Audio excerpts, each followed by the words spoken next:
Hi, folks. I'm Katie Haritos-Shea. I was Katie Shea when I went to Woodlawn. I went to H-B first.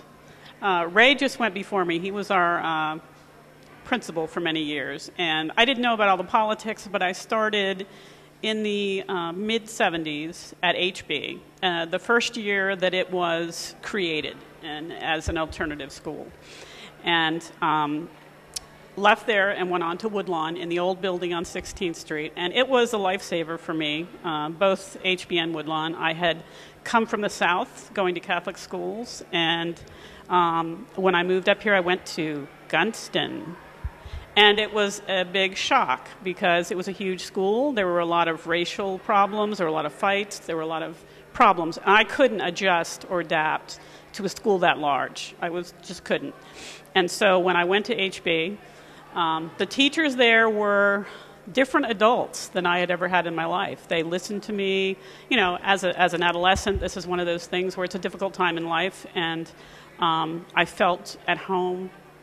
And the same thing with Woodlawn. It was the most comfortable place. It was the right place for me to be at that age in my life, whereas big school was not. But I was told to tell a story about the gentleman who was just speaking, Ray, who was our principal. And as we had an open school, I was in a philosophy class, and I was reading a book. I can't remember the person who wrote it, but it was, he had made a determination in the 30s that you could tell about someone's personality based on their preference for color, and how they set up these 8 different cards of color as to what kind of a person they were.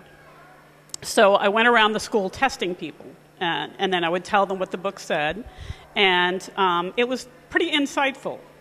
It was very, very interesting. Something stuck with me the rest of my life. But when it came to Ray, he became one of my test subjects. He wanted to do it. So he laid out the cards, you know, in his preference. And, you know, I flipped open the book, and I looked at what it said, and especially the first 2 cards are really important, and the proximity.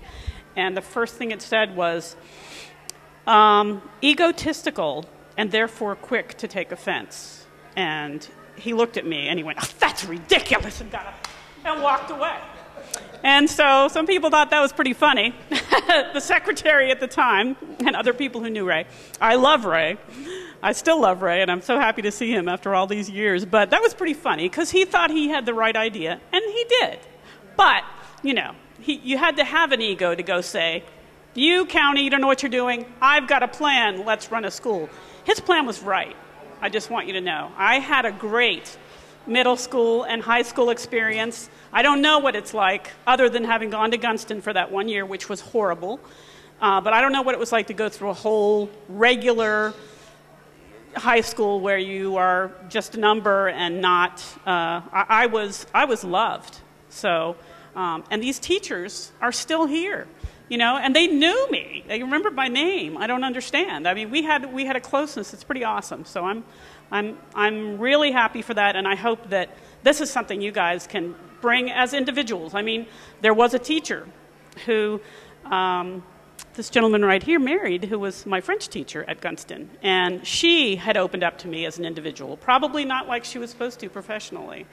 And when we were supposed to recruit teachers, and I went and asked her, "Would you like to join this new school that's going to be built?" And she ended up doing that. I don't know how the whole mechanics worked out, but and she was one of the great influences of my life.